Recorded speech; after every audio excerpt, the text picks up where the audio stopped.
So if you're like us or one of our clients and you invest in multifamily real estate in Los Angeles, you know that it's been a lot harder to find folks who are holding a subsidy or a housing choice voucher, otherwise known as a Section 8 voucher. And to give you a little bit of context, in August 2024, there were 100 vouchers issued, contrasting that to August of this year where there was 5 issued. In addition, the Los Angeles Homeless Services Authority, otherwise known as LAHSA, is being shut down as we speak. The county is already forming their own version of that, and the CEO of LAHSA left in disgrace.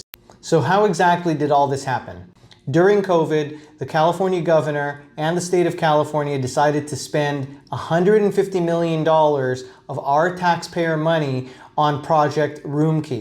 That was the half-baked idea where they were going to turn all these horrible motels across the state into homeless shelters.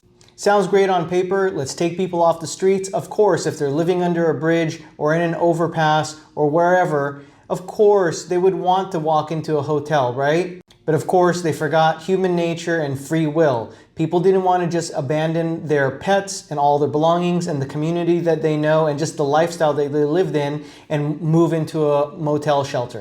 So of course, throughout this project, half the units that were being paid for and being held for homeless people were sitting vacant. So after that failure, they decided, let's double down. We still have millions of taxpayer dollars to waste. So part 2 of that was Project Homekey, where the city, along with the housing authority of the city of LA, decided to put 9 properties under contract that were supposed to be turnkey properties to easily turn into apartments and then move people out of those temporary shelters into these apartments. What could go wrong? Well, it's the city of LA, so a lot. Project Homekey sites, many of which were found to be not sustainable or not viable by LA city standards. So here we have the city of LA and the housing authority securing properties and then having their own inspectors deem the properties not suitable.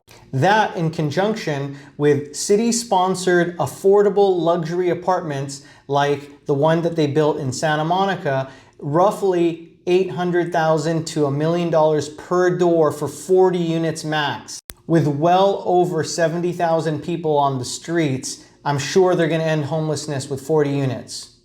So with all of that mismanagement of the money, with no accountability, LAHSA is a mess. Of course, now there's a federal investigation into what the city of LA and the state of California have done with our tax dollars under the guise of providing housing for the homeless. Now, yes, the federal oversight and the federal regulations are slowing things down because they got caught with their hands in the cookie jar. That is the state of California. And let's not forget LAHSA and the city mayor.